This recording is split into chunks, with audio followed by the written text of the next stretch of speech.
আজকে দক্ষিণ ত্রিপুরা মাননীয় স্পেশাল জাজ শ্রী আশুতোষ পাণ্ডে প্রাণজিৎ বৈদ্য নামে এক ব্যক্তিকে ভারতীয় দণ্ডবিধির 376-এর 3 ধারা এবং 6 পক্সো অ্যাক্টে 20 বছরের সশ্রম কারাদণ্ড এবং 10,000 টাকা জরিমানা অনাদায়ে 2 বছরের সাজা ঘোষণা করেন।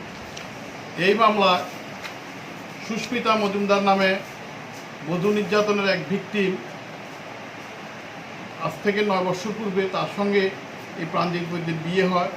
বিয়ের 2.5 বছর পর তাদের স্বামী স্ত্রীর মধ্যে সাংসারিক বিষয় নিয়ে মনোমালিন্য হয়। তখন 2019 সালে দেবশ্রী মজুমদার নামে এক মাইনর নাবালক ভিকটিমের সঙ্গে প্রাণজিৎ বৈদ্যের ভালোবাসা হয়।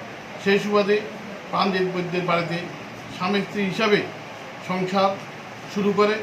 তখন সুস্মিতা মজুমদার বৈদ্য এই দক্ষিণ ত্রিপুরার ফ্যামিলি কাউন্সিলর শান্তির বাজারে তাদের শরণাপন্ন হয় এবং সেখানে কাউন্সিলরগণ উক্ত বিষয় সুরাহা করার জন্য বহুদিন চেষ্টা করেছেন। পরবর্তী সময় প্রাণজিৎ বৈদ্য তার চরিত্র শোধন না করে এই মাইনরের সঙ্গে সম্পর্ক চালিয়ে যেতে থাকে। তখন মিলনিয়া চাইল্ড লাইনের সহায়তা তখন একটা মামলা হয়।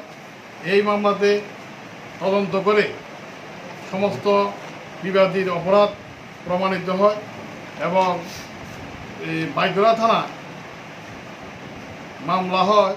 মামলার নাম্বার হচ্ছে বাইগড়া 23/2021 আন্ডার সেকশন 323 এবং 376 3 ধারা। উক্ত মোকদ্দমা গোপাল শুক্ল দাস নামে যে ওসি ছিল, ওসি মামলা রুজু করে এবং WSI রুমানে আতিয়া এই মামলা তদন্ত করে মাননীয় আদালতে গত 2019 আদালতে চার্জশিট দাখিল করে।